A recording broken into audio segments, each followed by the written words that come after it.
Hello my dear students, आज हम बात करेंगे elongation due to its own weight. Okay, मतलब कि अगर हमने किसी रॉड को we are hanging one rod, this is our one fix rigid support. यहाँ पर हमारे पास में एक फिक्स रिजिड सपोर्ट है और उस रिजिड सपोर्ट से हमने एक रॉड को लटका दिया। We are hanging one rod from this rigid support. Okay, तो अगर हम किसी पर्टिकुलर इसमें फोर्स की बात करें तो फोर्स जो होगा वो वेरी करेगा।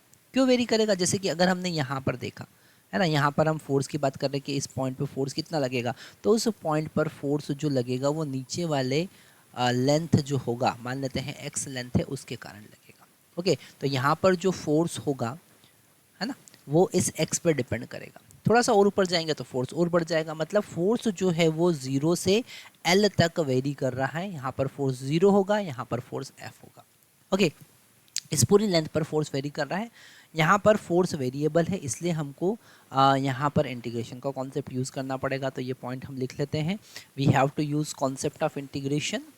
ठीक है, कॉन्सेप्ट ऑफ इंटीग्रेशन, इंटीग्रेशन का कॉन्सेप्ट हमको यहाँ पर यूज़ करना पड़ेगा। क्यों? क्योंकि यहाँ पर फोर्स वेरिएबल है, due two variable force, due two variable force. Okay, variable force के कारण यहाँ पर हमको कॉन्सेप्ट यूज़ करना पड़ेगा इंटीग्रेशन का। तो हमने यहाँ पर एक्स लेंथ पर एक्स डिस्टेंस पर कोई पॉइंट कंसिडर कर दिया और इस एफ को हम कैलकुलेट कर रहे हैं। तो यहाँ पर इस नीचे वाले रॉड का जो भी मास होगा वही इसका। तो अगर हम यहाँ पर एफ फोर्स की बात करें तो एफ फोर्स कितना निकालेंगे? सबसे पहले हम यहाँ पर मास निकालेंगे।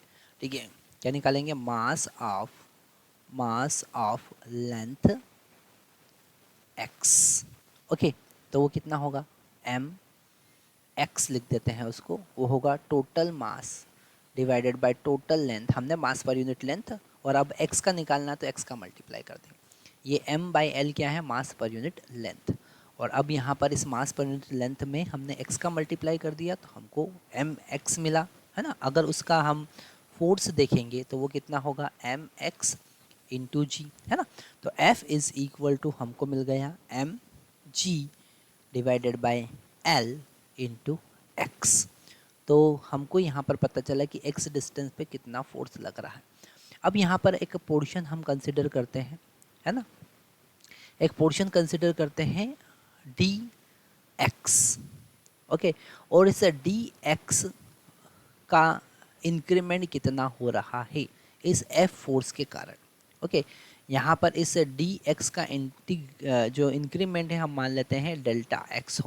तो यहाँ पर इस छोटे से पार्ट का, डिफरेंशियल पार्ट का एलोंगेशन हमने मान लिया कि डेल्टा एल हो रहा है।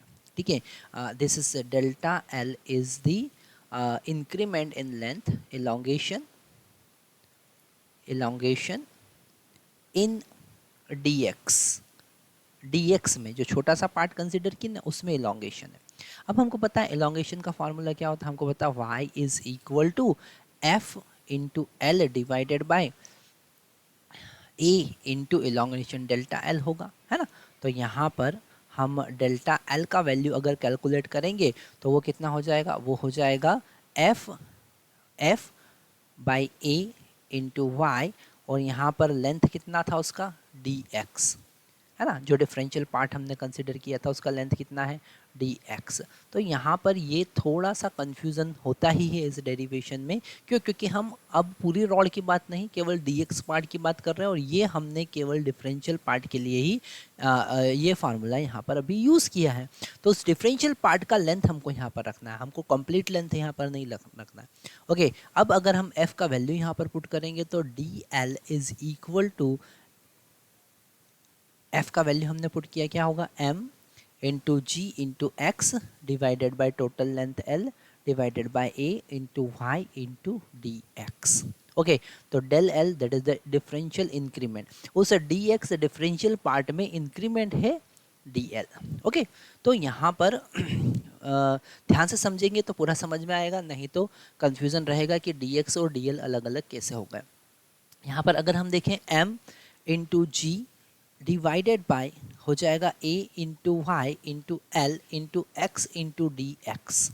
ओके, अब इसको हम दोनों साइड इंटीग्रेट कर देंगे तो यहाँ पर 0 से टोटल एलोंगेशन डेल्टा एल है ना। पूरे रॉड का एलोंगेशन कितना आया, इंक्रीमेंट कितना आया, और हमको 0 से L तक इंटीग्रेट करना है। x का वैल्यू यहाँ पर x इक्वल टू 0 होगा और यहाँ पर x इक्वल टू L हो जाएगा जब आप नीचे से ऊपर जाएंगे तो total elongation delta L is equal to यहाँ पर mg divided by a y L constant है और x का इंटीग्रेशन x स्क्वायर बाय 2 होगा। लिमिट पुट कर देंगे 0 टू L। ठीक है, अपर लिमिट पुट करेंगे, लोअर लिमिट पुट करेंगे, M G divided by A Y L और ये हो जाएगा एल स्क्वायर बाई 2। एक एल से एक एल कैंसिल हो जाएगा तो डेल्टा एल टोटल एलोंगेशन जो आया वो आया 1/2 M G divided by A Y, यहाँ पर वाई भी था सॉरी ये वाई लिखा हुआ है यहाँ पर।